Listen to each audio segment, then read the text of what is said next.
Tu t'es déjà demandé pourquoi le ciel est bleu? C'est une question qu'on se pose depuis qu'on est enfant. Et la réponse est à la fois simple et incroyable. Mets un like, abonne-toi et active la cloche de notification. Allez-y, on se retrouve plus vite pour la suite.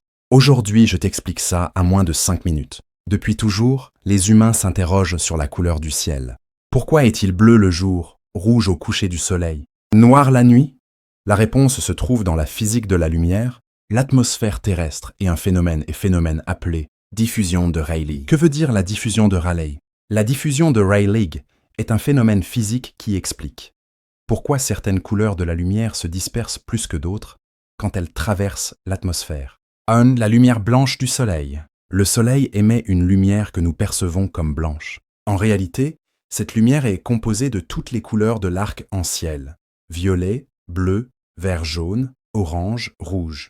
Chaque couleur correspond à une longueur d'onde différente. Le bleu et le violet sont des ondes courtes. Le rouge et l'orange sont des ondes longues. 2.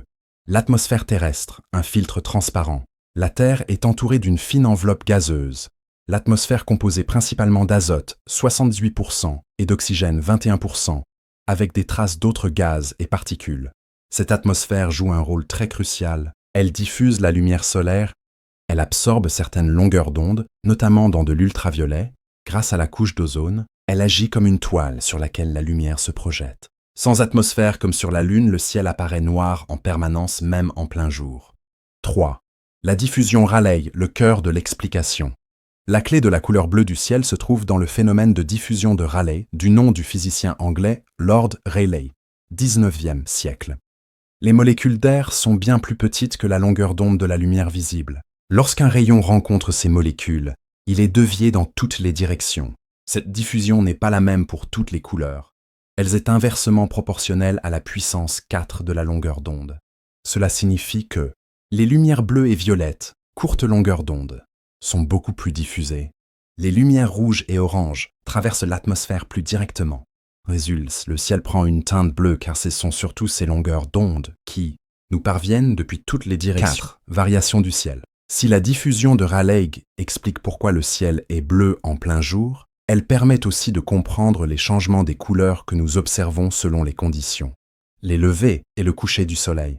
Quand le soleil est bas sur l'horizon, sa lumière traverse une plus grande épaisseur d'atmosphère. Enfin, les couleurs bleues et violettes sont alors diffusées très loin du regard l'observateur. Ce qui reste et atteint nos yeux, ce sont les couleurs rouges, orangées et roses qui donnent au crépuscule leur beauté caractéristique. En résumé, le ciel est bleu parce que les molécules de l'atmosphère diffusent davantage les courtes longueurs d'onde, comme le bleu que les longues, comme le rouge. Ce phénomène appelé diffusion de Rayleigh met en évidence la richesse de l'interaction entre la lumière et la matière. Abonne-toi et active la cloche de notification pour ne pas rater les prochaines vidéos.